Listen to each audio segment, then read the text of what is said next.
Welcome to the Arrest All Mimics podcast with your host Ben Talon.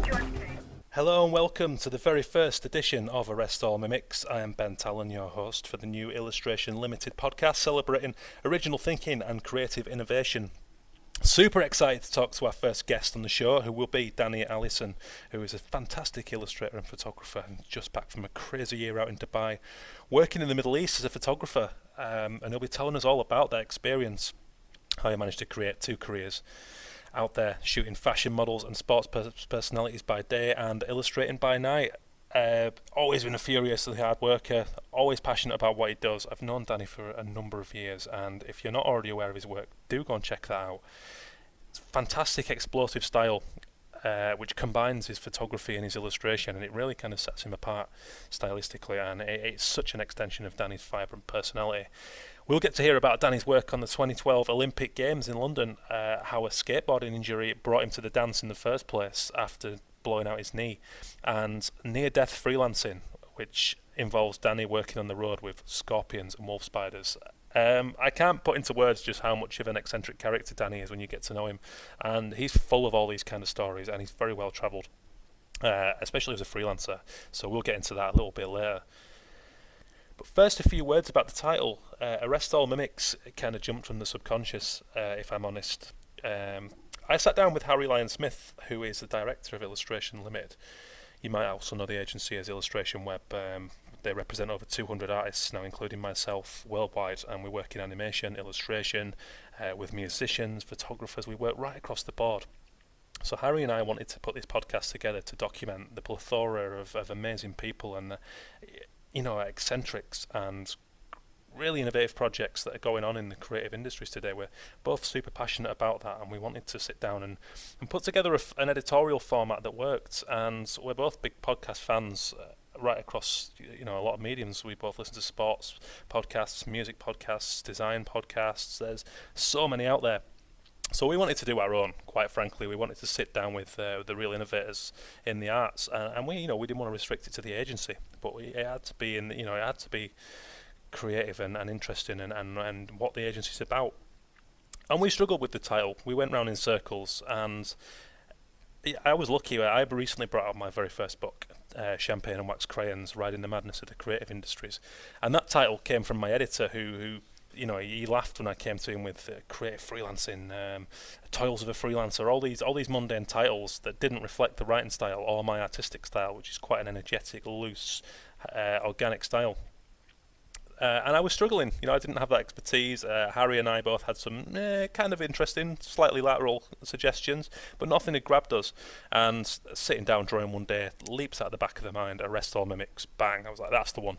It's controversial, it's different, but we want to touch on just interesting ideas and cool things that are going on, and it's about I spent my first year mimicking Ralph Steadman and realised after a while just what a bad idea that is, and it's that influence versus inspiration idea that underpins the arts. There's the recent case where Pharrell Williams and Robin Thicke were ordered to pay millions of dollars to the children of Marvin Gaye over an alleged copyright infringement on one of his tracks.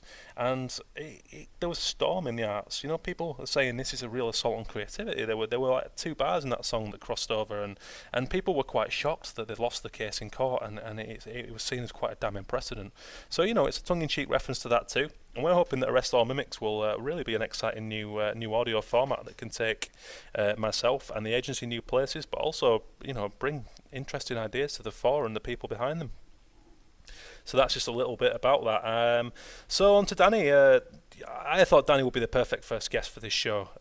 He has been a massive leg up in my career. I shared studios with Danny after university. We both studied at the University of Central Lancashire in Preston on an illustration degree, and we've been friends since. And Danny's ideas and creative thinking are second to none, and I've been really blessed to have him in my career, in my life.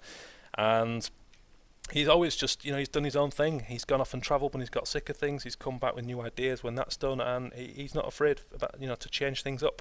And you can see that in his style. So we're going to be talking to Danny about all of those things, about the travel, about the new ideas, about the controversy in his work from time to time. And it's really exciting times, you know. Illustration Limited are really going places at the moment, taking on new talent all the time. You know, we've got offices in New York, offices in Paris, Shanghai, and you know, nothing's off the map. So if you want to be on the show, if you're interested or you've got a suggestion, get in touch. We're on the Twitter at arrestallmimics, and you can email arrestallmimics@gmail.com, and we'll get back to you. And we're open to ideas, so come at us. You know, pitch yourself, pitch somebody you know. We want to hear about it all. So let's get to it with our first guest, and really excited about this. Right, so I'm here with Danny Allison, and we're recording on a Friday night. And how's it going, Danny? You coming from Blackpool? Yeah, you'd probably think that I'd be out boozing or something at this time of night, living in Blackpool, but yeah, knocking on a bit. So just happy to hear from you and just having a chat instead. Yeah, times have changed. Yeah, exactly. The youth is going down the plug, but there you go. So for anyone who's not familiar with your work, just give us a quick rundown of what you do in the creative world. I am an illustrator and photographer. I work professionally doing both. Yeah, I guess my stuff kind of mixes together, photographic and illustration. I use illustration and photography and illustration. It's just like a mixed bunch, really. I don't really have a style as such, but that's what I've been doing for the last 10 years. I bet it's quite a small percentage of people that actually tread quite heavily in both of those worlds, in photography and illustration. It's usually very much skills that complement one another. But I think you're something of a rarity in that. So tell us about your background and how that strange combination came about. I guess when I was a little kid, I wasn't really into sort of art or anything like that. I was just into skateboarding. That was like the first thing I got into. And I guess sort of about 14, 15, started taking interest in the adverts, the photography adverts. They're like super creative and super colourful. So just pursued photography. And at 16, I left school and didn't go to any sort of apart from photography school, and I just went there, and it just went from there, really. So I guess skateboarding put me on this path. What kind of, when you say photography adverts for skateboarding, what kind of things do you mean? Because I was so far away from that world. I was football and other things, so I wasn't familiar with that stuff. I don't know. It's weird because it's probably pretty difficult to explain. But I guess the adverts in like skateboarding at the time, skateboarding was such like an underground culture. The adverts weren't like adverts as we know it. Like if someone's advertising like a Lexus car or Manchester United football kit or anything like that, it was the complete polar opposite of that. It was like super creative, super arty, just completely free. The adverts weren't really adverts as we knew it, and they really sort of grabbed my attention, and I kind of started to go down that path. I wanted to create them. I wanted to know how they were created, and it was just. I guess it was just underground advertising, if there's such a thing, which only kind of appealed to, I guess, people like me. I guess if the average like dad or something looked at it, it just looked like a mess, Yeah, yeah. So would it be fair to say that the skateboarding kind of, what are your reasons for getting into that? Would it be fair to say that? I mean, I'm only saying this because I'm from a small town too. But being in a smaller town like Blackpool, was it kind of that thing of engineering something for yourselves to do in a place that maybe didn't have that much stuff going on, like say London would, for example? Yeah, do you know? I don't know. I think it's like, I think it was rebellion, to be honest. I think it was like everybody was doing this, and I guess it's the age-old story. Like, my mum told me not to do it, not to hang around with these sort of kids, whatever. So I kind of wanted to do it more, and then I just started to realise that the people that I was hanging around with had the same mindset. They weren't into football. They weren't into doing this and that. This was their thing, and I guess it really is the black sheep. You know what I mean? Like, I guess we started to see the footballers and all this as like just all the same, and we didn't want to be that. So this is what we did. Yeah. I guess subconsciously, because at that age you don't really think about that, do you? Yeah. I just didn't want to be them. I suppose it's belonging, isn't it? Like when you go to college or anything else like that, and you find people that have a common interest, no matter what that is. I suppose it's a gateway to that. Yeah, you think you're really individual, then you find your group and you find that actually they've got all the same mindset, and it's like, wow, okay. Like when you first go to college, art school, suddenly you're surrounded by everybody like you, you know, and it's a bit of a eye-opener thinking, these people exist. Wow, Yeah. there is that world, you know? He really is, yeah. Yeah. So I guess it's that. I guess it was just didn't want to follow the crowd, went to do that, I guess. yeah. And am I right in thinking that it was a skateboarding injury that was kind of your way of finding the arts in terms of actually practicing, you know, as a creative? Yeah, man. I was into it pretty heavily, and I really used to push myself, and I've completely smashed my body. I'm 36 years old now, and I'm not joking. I struggle to like get upstairs and stuff. I'm not kidding. Like I've had so many injuries, but yeah, I snapped a cruciate ligament in my knee, and it led to a whole load of problems, and I had to stop skateboarding, and then I was lost because that was all I'd known for like 10 years. So I really had nothing. I didn't have any other skill or whatever, but I still liked the artwork, you know, still liked all the same stuff, but literally my actual physical skateboarding days stopped overnight, and I was forced into finding something else to fill my time, and that was like creating weird little bits of artwork that I didn't even know what they were, or I don't even know why I was doing them. I guess it's like therapy or something. And then pursued photography a bit more, and that led me on to exactly what I'm doing now, I guess. And when was that? So that was like, I did that when I was 17. Yeah. Yeah, so God, it's half my life ago. It's pretty interesting. That was the start of it. Yeah. Yeah. So your skateboarding injury, you're a real tenacious kind of spirit for anyone that's met you, and I think that positive thinking. Would you say that the injury was a catalyst for that characteristic of yours? Yeah, definitely. I guess it was a little bit of a wake-up call, desperation, because I guess, you know, no matter what you do, if it's suddenly like taken away from you, I guess with sport and anything physical, once you've got an injury and it's a really bad injury like that that's going to end whatever you're doing, you suddenly the next day you've got nothing. Your whole life and your hobby's gone, and you're left like almost like being reborn again, but not in a good way. You're actually lost. You've got to kind of you've got to fill that like time, and you've got all that energy, you know, like as a kid, and it has to go somewhere else, and that was the only thing, because I couldn't get out and do stuff. I was having multiple surgeries on my leg, so it kind of, that was where all my energy was going into. And like I said, it wasn't like I knew what I was doing with it. I just had this expendable energy that I had to put into something, and it just happened to be that, because that was maybe the next thing that I was interested in, you know, design, art, whatever. I don't really know. So well, as you said, there's a big visual culture in those kind of sports. Yeah, exactly. Underground culture, underground artwork. You know, there's a whole different movement that back in that time. Not so much now because it's super commercial, but back when I was a kid doing it, it was you know, you were anti everything. You were anti commercial. All that artwork, all that belonging was like, it was completely hidden and only understood by the people that did it. Now it's a total different ball game. So it was a good time to do it, I think, for sure, because it's definitely influenced like my stuff, you know, my style in photography and illustration, I guess. So let's talk about that style, because you've got such an explosive style in your illustrative work. How long have you been illustrating for now? Okay, as working or just in general? Well, let's just say in general. I mean, when did you study? Well, so I graduated in 2005, but I actually tried to get on the graphics design course in Preston after I've been travelling at this point, and I decided I need to do something. So I tried to get on the graphics course, and I got knocked back because my work was too unstructured, too messy, and they said, "Have you ever thought about illustration?" I was like, "I don't even know what that is. Like, what the hell is it?" Yeah, no, I didn't know what it was either.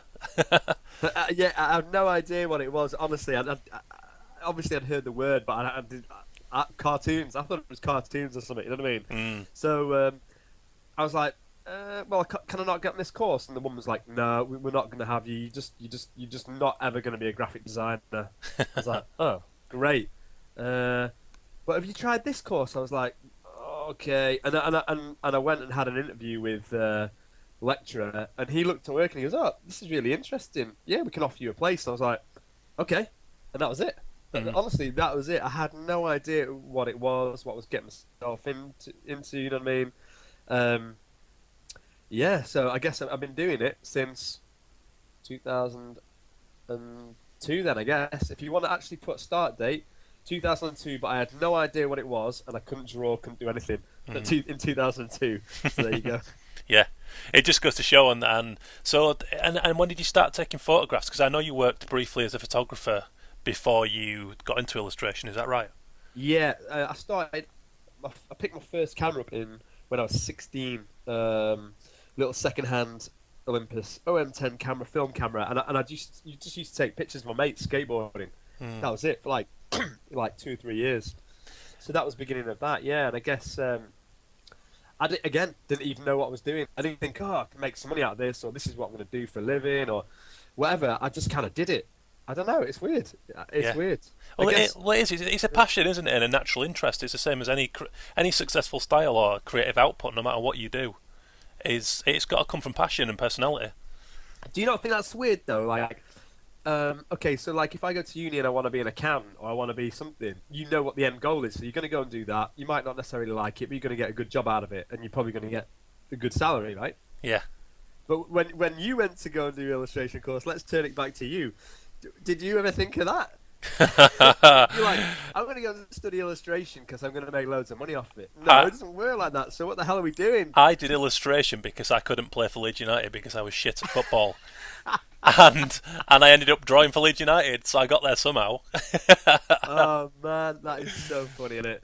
Exactly. But it's crazy, isn't it? It's funny you say that. The arts is full of people who kind of dream of this thing subconsciously, but no one really knows where they're going. They do it because they don't like anything else, and it takes them on this path where you don't ever see what's just in front. Only with hindsight can you piece it all together. It's really weird. It is weird, but it's also, man, I mean, it might be the same for everybody else, but, like, it's therapy. Because I always imagine, man, if I go to jail or something for whatever reason, say I get confined or, like, in a straitjacket or what, I don't know, whatever. If I can't do my artwork, my head's going to blow off. You know what I mean? Like, yeah. It's just gonna disappear. I'm just gonna implode. I'd get so frustrated. And I guess that's whether I'm mark making or taking photos. If that's gone, I'm like lost, you know. Like I'm like, I don't. Life is weird without it. It has been. I know I speak for both of us because I know you really well, but it's become my life, and I know it's become your life, and it's just it keeps you up at night. It gets you out of bed in the morning. It's bizarre, but yeah, it's a passion, isn't it? And I think the good thing about that is, despite not knowing what the steps in front of you are, is that your style eventually manifests as a byproduct of your personality. It's got to. Yeah, I mean, it's very difficult to kind of judge your own work in that respect. But I'm just looking at you, for instance, and I look at how you've developed. And I remember when you, your first like weird drawings and stuff, and I used to shake my head at him. You know, I was like, "What the fuck is he doing?" And now I look at your work, and that work that I see is you. I can see it, you know, like, and it's because I know you. And I guess people who don't know you, they obviously can't see that, but that is you. If you were artwork, it's that artwork you're doing. So I guess it's the same. I think it just spills out into it, doesn't it? You know. I think the humour in both of our work was really accelerated by that time we spent together in the studio, which, you know, it's networking in it, and it's getting out there and being around people and feeding off that. I think that really helps any creative style, you know. Yeah, definitely. I guess you need, being a freelance illustrator. I guess it can be a pretty lonely life. You know, I've had studios with the people. I've worked by myself, as you have as well. So you know, like the pros and cons and the pitfalls and stuff. But I think one of the most important things is being in studio with like-minded people. It's as simple as that, like bouncing off ideas. I mean, look at the artwork that we used to create when we were together. You know, some of it never saw the light of day. Thank God. You know what I mean? Because it's a little close to the bone, isn't it? Or it's like maybe too honest. Yeah. Or whatever it may be. I mean,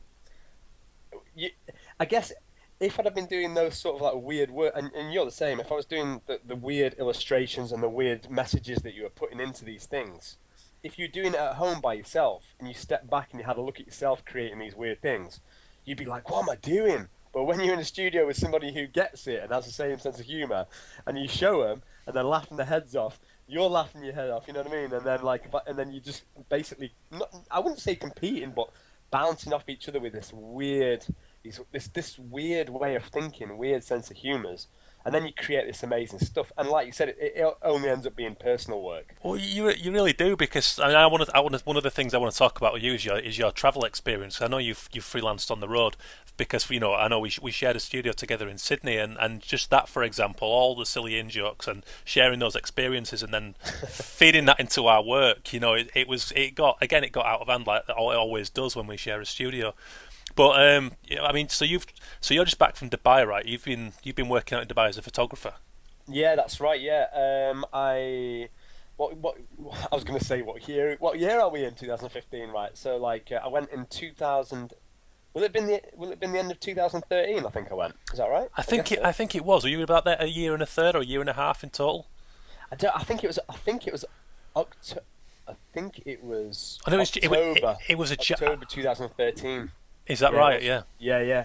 So I was living in Yorkshire at the time. I had a wicked studio, and illustration was going really, really well.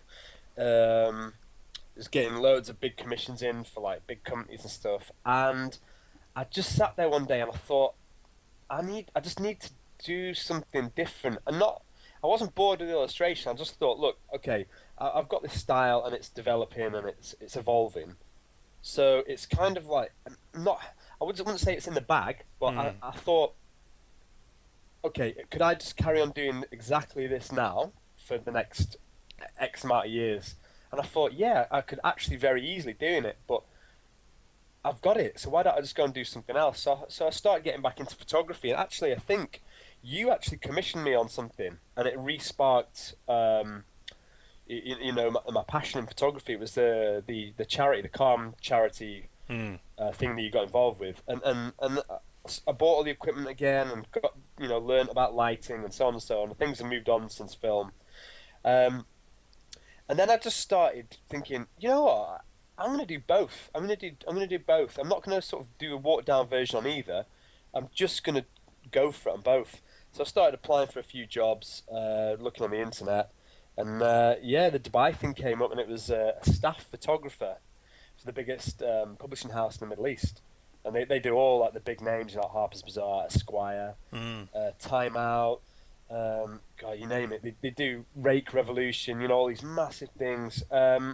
And I just got the job, and I just literally packed up, and me and my girlfriend we just flew out, like no idea about it. We just went and just did it, and year and a half. Yeah, it's crazy, isn't it? I'm back now. Yeah. I remember you. I remember you having, constantly sort of having doubts over, and then one minute you'd be passionate, next minute you were questioning it, as anyone does with a big trip like that, big change. But so what were the cultural differences when you first got there? That must have been quite a culture shock from Dubai, from Huddersfield to Dubai.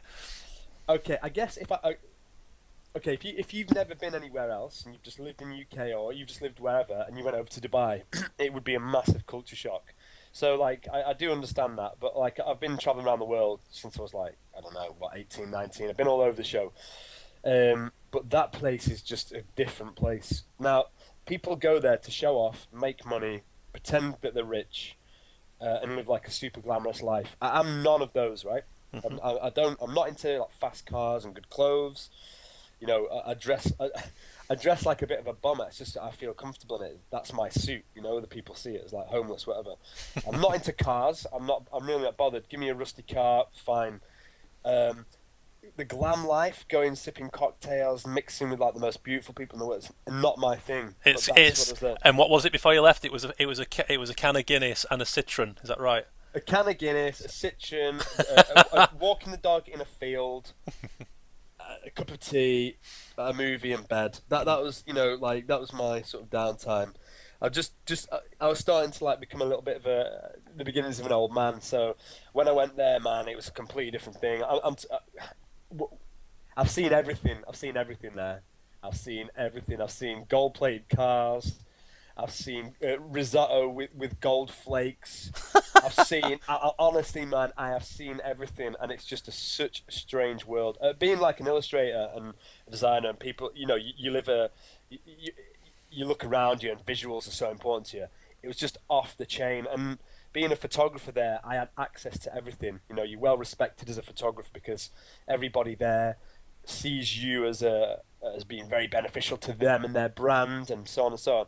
So you just got treated like royalty, you know, like, and like I said, I got to see everything, stuff that people don't see. Stuff that people who might have millions of pounds, they would never get to see what I got to see there, like the invites and the top of buildings and behind the scenes. You know, I went to Kuwait to photograph the King of Kuwait like a few months ago. Doing portrait work for him. I've been to Jordan. How is that? What a clash of personalities. Although I don't know. tell us about that. Well, I can't get into like everything, but for obvious reasons. But yeah, I got invited to go over there for the launch of Hello magazine. They were doing an interiors and portrait shot, and it was their launch there over there. And I was invited. In fact, I was chosen by my photography manager. I'm the man for the job. You know, get out there and whatever. So I literally flew out, rocked up to this mansion, greeted by the king of Kuwait. It was amazing. The building. I don't know if you know anything about Kuwait, but when all the problems were happening in Kuwait, the Kuwait army were forced back into this fortress, which is where the interview and where I shot all the stuff. That was the last stronghold when they were fighting. So you can still see all the bullet holes on the walls and stuff. You can see how well it's been built, and it was built for a last retreat almost. So it's just really good, like being there. You know, that part of history is amazing. But the guy was amazing. I'm not kidding. Like, so you go into the place, and it was like something like that time I'd forgot. He had original Andy Warhol screen prints, right? Wow. On his walls. Now, I know it's the cliche, but Andy Warhol for me was one of the first things I stopped and was like, oh my god, I don't know how he's done this. This shit is amazing. Now, I still like Andy Warhol loads, but obviously things have moved on. But it was just, I remember like I was stood in the corridor kind of laughing, going, this is unbelievable. These are original Andy Warhols. And I was like, so, how did you get these? And he just laughed. He went, and I've since researched about how he got hold of these. He was friends with Andy Warhol, and Andy Warhol went over to Kuwait, like, I think in the 60s, right? And they were very good friends, and he used to sell a lot of artwork in Kuwait. And he's got these, and they're worth $10 million, and he's just got them hanging in his house. And that's next to artwork by other people. I haven't got a clue. I mean, this guy's collected stuff from all over the world. You know, like he's mad into European. He's very well spoken. I think he can speak Italian and French and so on and so on. So it was just full of European treasures. It was unbelievable. Wow, he's a cultured king then. Hell yeah! It was amazing. It's like a once in a lifetime thing. That's incredible. And I've got a selfie with him and all this. So I'll post it up at some point. Yeah. So to go from one extreme to the other, I was intrigued by you. I think you told me that am I right in thinking you'd photographed camel races in the desert?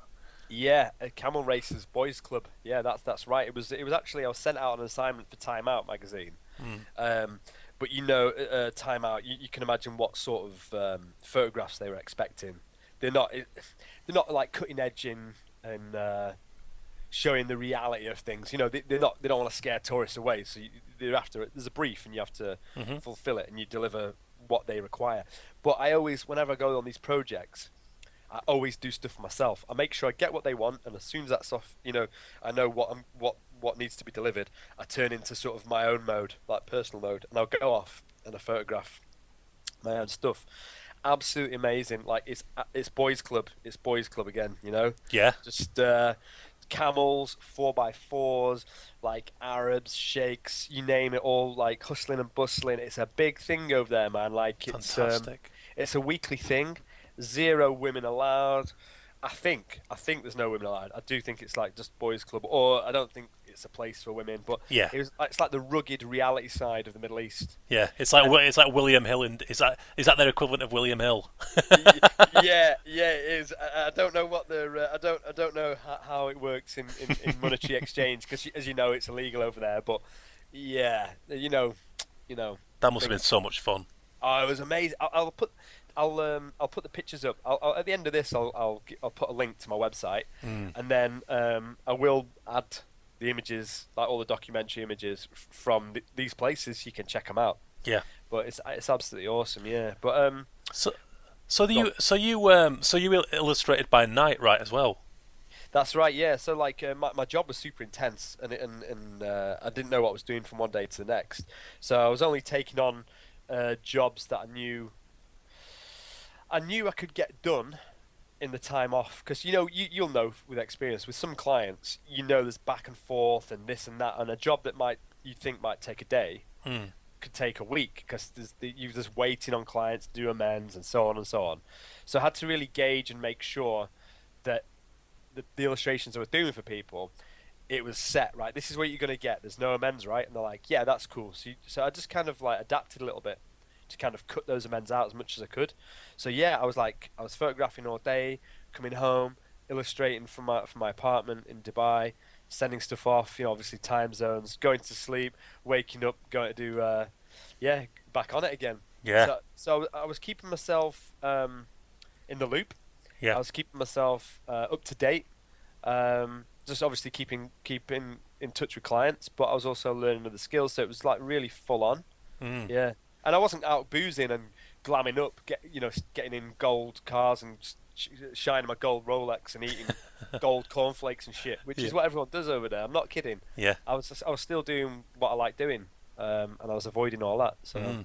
And it's a wonderful thing, because now that you've returned, like any travel experience, I imagine that the what you fed into your mind now, both consciously and subconsciously, I imagine you're kind of re-inspired and coming in with all these new, whether it's colour palettes, experiences, humour, whatever. I imagine you've really fed yourself with all this new material now from that trip. Yeah, honestly, I guess I've got to be honest with myself, right? When I first went there, I thought I was a good photographer, and then a month into the job, I realised I was actually just at knocking on the door of being a professional photographer. Like I was at the bottom. I'm not joking. And when I went over that, I'm not joking, I thought I was near the top, and it was a massive wake up call. A year and a half later, I'm coming back to the UK, and I can honestly say that I'm at the top, like of the photography. I'm like a full on professional photographer. And in that short of a time there, it's crazy. I don't know where. I think it's everything to do with the company I was working for. They just kind of it was a machine, and it forced you to get good. You didn't even really think about it. I just looked and saw people's work and thought, shit, I've got to get to that standard. I've got to get to it quick, and I did it in a year and a half, and it was a good time to leave. I was been super inspired now about getting back to England. It's so funny. I'm back in England, and I'm looking around, and I'm like, this is amazing. I spent so much time wanting to get out there, seeing loads of stuff, and I'm back, and I'm totally refreshed. But at the same time, I know that this is what I love doing. I think that's the point. I didn't know if it's what I wanted to do forever a year and a half ago. And now I know that I want to do both.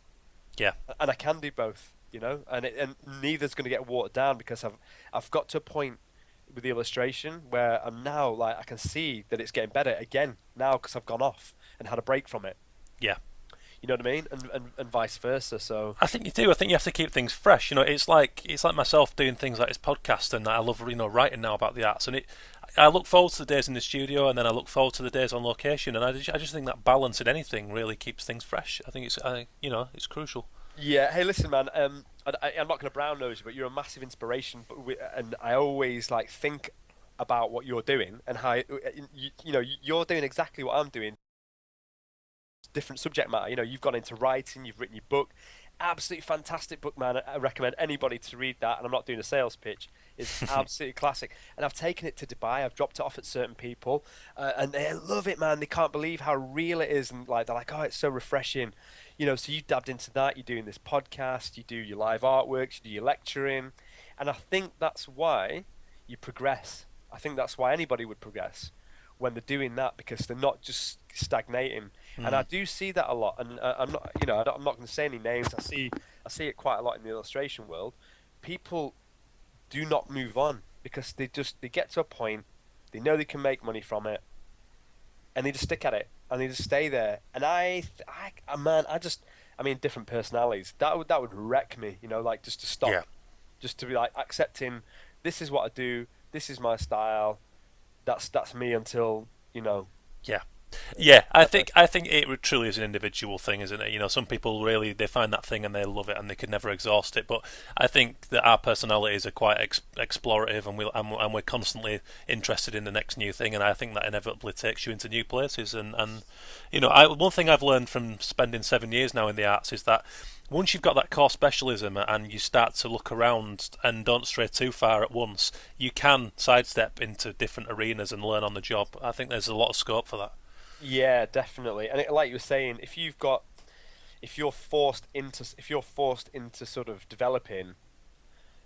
Okay, I'm just trying to work this. I'm just trying to work out the right way to say this. Like, I guess if I'd gone to do the photography and people, the company that I joined, you know, these are big shoots for like Esquire, Harper's Bazaar, you know, the top end editorials.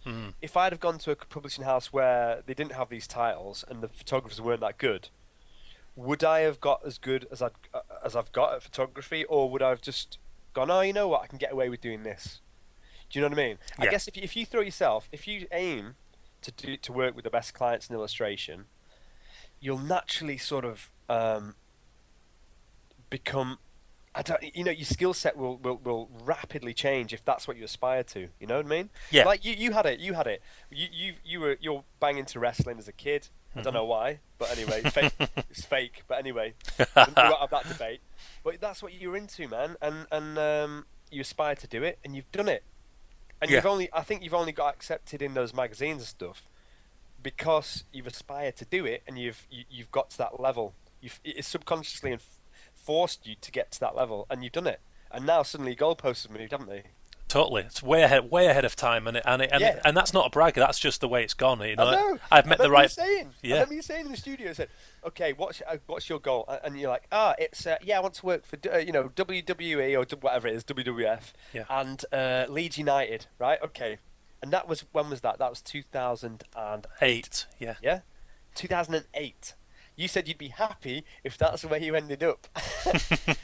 You've left that in the dust. It's done. Yeah. It's done and it's dusted, and you never even thought that was going to happen, did you? No, I didn't. But I did, because I saw it. I knew it because I was a few years ahead of you. But I just knew that you were going to do it, because when you were saying it, some people say it and they're scared to go and do it because for one reason or another, maybe they feel they're not good enough or whatever. But you just did. I knew it. I didn't know it'd happen that quick, but I knew you'd get there. I'm just a believer that if you truly believe that it's a possibility and you're realistic about the patience you might need to get there, and you work hard enough to make that possibility, then I think it's infinitely possible. At the end of the day, like anything else, the guys who are commissioning that work, their lives need to be made easier. So if someone knocks on their door, knowing about their brand and they're likable, that's enough, you know. Then they think, okay, cool, they can do a job for me. You know, it's it's easy to be intimidated early on by art directors and client names, but at the end of the day, everyone's got to do a job, and they need people to make that job easier for them. Yeah, and I guess anybody who's listening to this, like aspiring illustrators or whatever, or graduates who may have read your book, you are a special case. And this is the other thing that I was thinking. I don't mean this in a detrimental way. A lot of people that in the illustration world don't have that knock on the door skill and motivation that you've got. It's a weird thing, man. Like, and again, I don't know whether it's from backgrounds, from family backgrounds or class backgrounds or whatever. But you know, you're not like a stereotypical illustrator, and I don't think I am either. I think that's probably why we gel. You know, like the stereotype of an illustrator, in my mind, it's not somebody. I don't want to, I don't want to say the wrong word, but people who graduate who've maybe had an easy run at something aren't going to get to where you've got as easy as you have. And I don't mean in that, it's just in you. It's like almost like a little bit of a desperation mode, isn't it? You know what I mean? It's like, okay, I'm sat in a cold, damp house in Preston. I've just graduated. Like your book was saying, shit, this isn't what I thought it was going to be. You know, like, I'm actually going to have to get on the phone.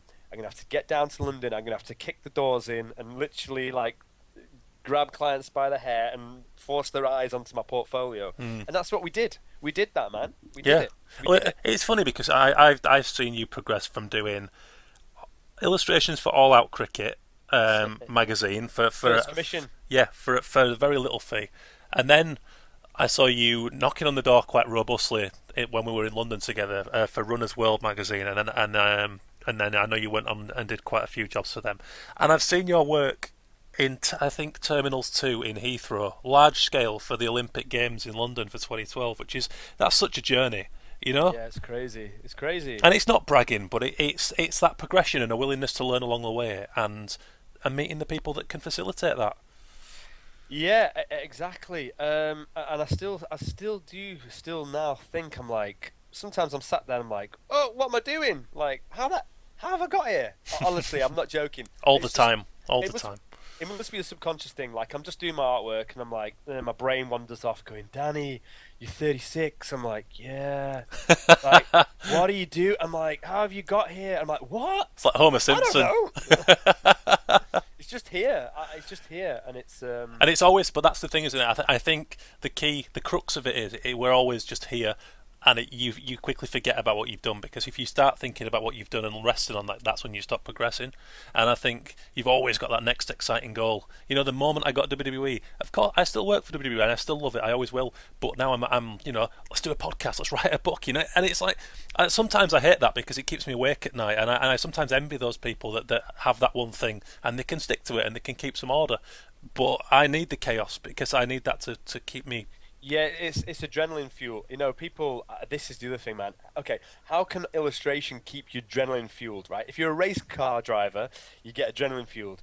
If you're an illustrator, it sounds stupid that you get adrenaline fueled. But I don't know if it's illustration or a personality thing, because, like you were saying, like I see my girlfriend. She gets into bed, she puts her head on the pillow, and she's gone. I'm like, what the fuck? How's she just done that? Like, my brain's whirling. It's like, what are you doing tomorrow? Oh, you what color palette's gonna match it? And I'm like, brain, be quiet. I don't want to sound like a madman, but that's what keeps me.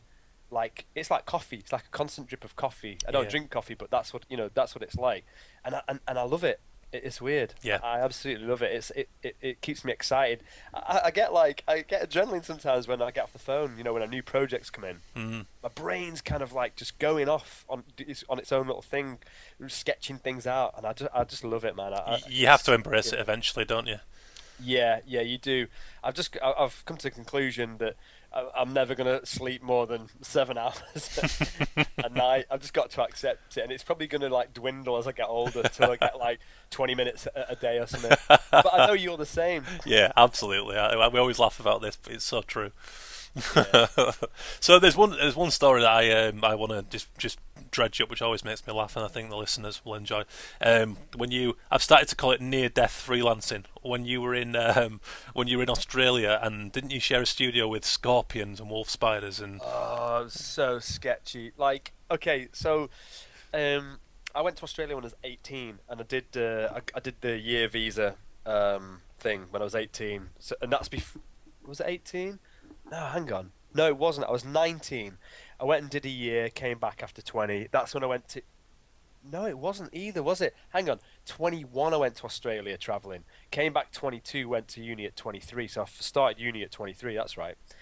So I'd done my visa thing. And then I went through university, and I met a girl there who I'm still with to this day. 13 years, by the way. So give myself a pat on the back for that. Or her, even. Probably more her. Shit.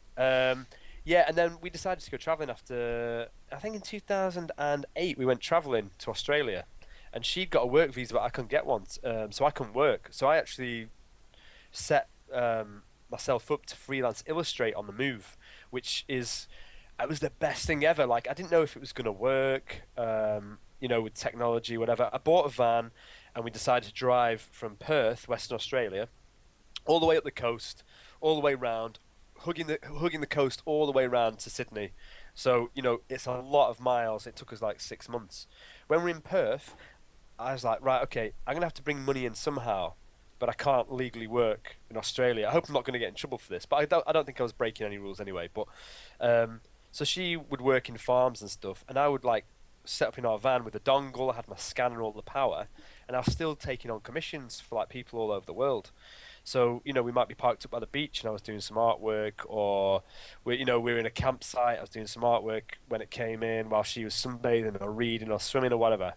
But she got a job in a farm, and she was there. She wanted to do, I think, 2.5 months. So got friendly with the farm dude. He couldn't give me any work legally, but he said that we could live on his property. You know, no problems, rent free. And he said that we could use the shed for our living room. I'm not joking. It was a shed, like a shed. It had a desk. It had room for a desk. I'd put a desk in there, and some 2 people. But when I went in, it was in the middle of like a desert. I'm not kidding. And I opened this thing up, and it just looked like someone had died in there. It was like a horror film setting. There was like cobwebs, and there was a hornet's nest inside of the walls. So there was all these hornets and wasps and everything coming out.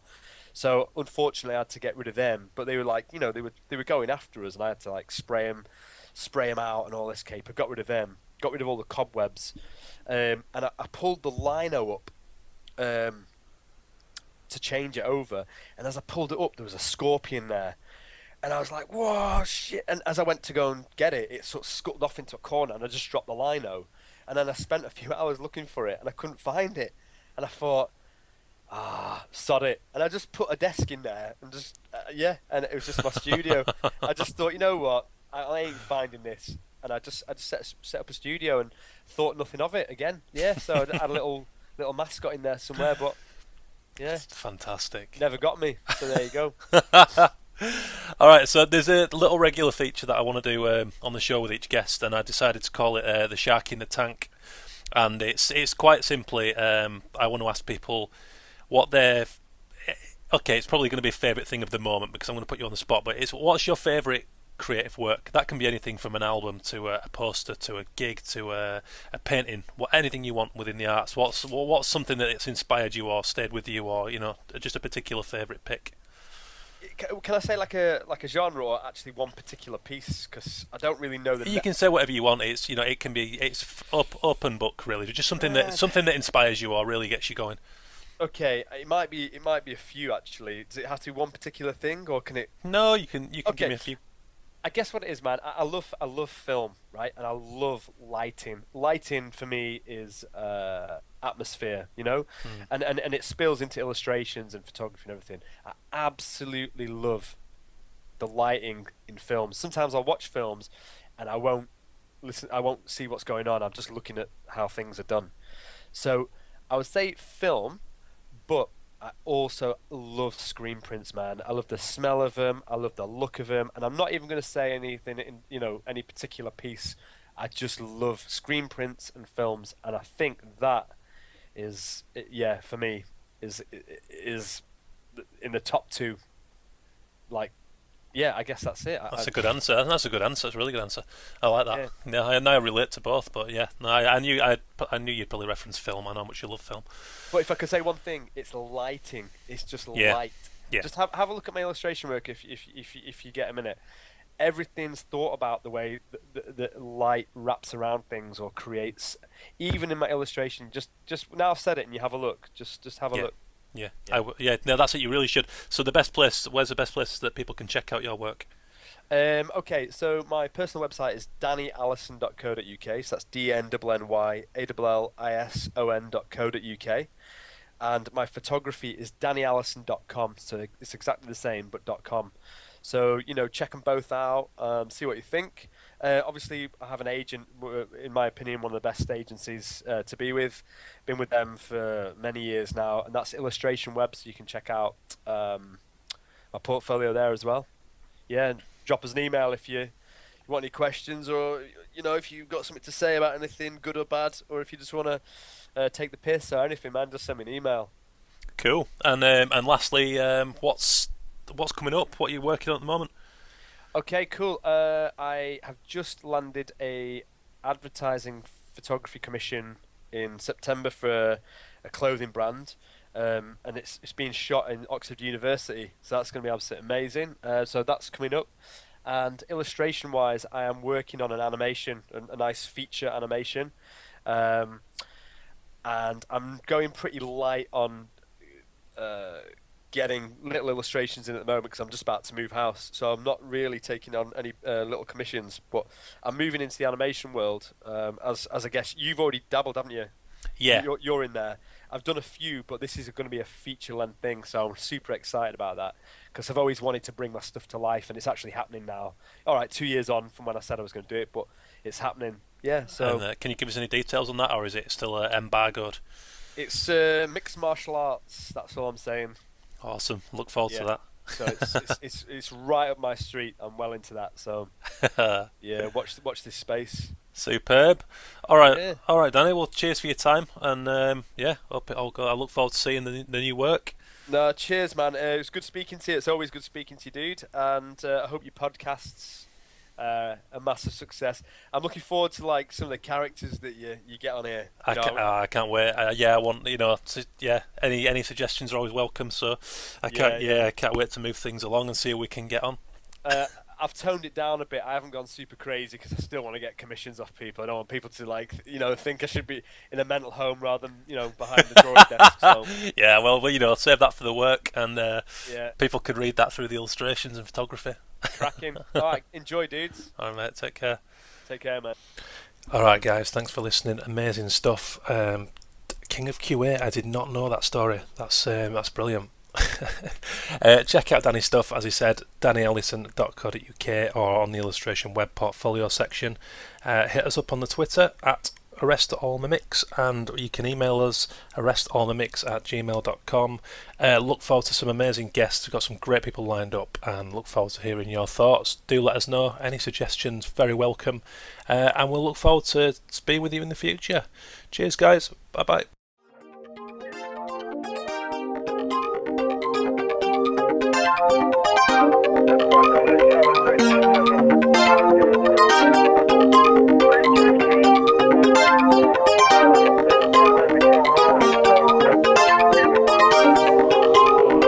You've been listening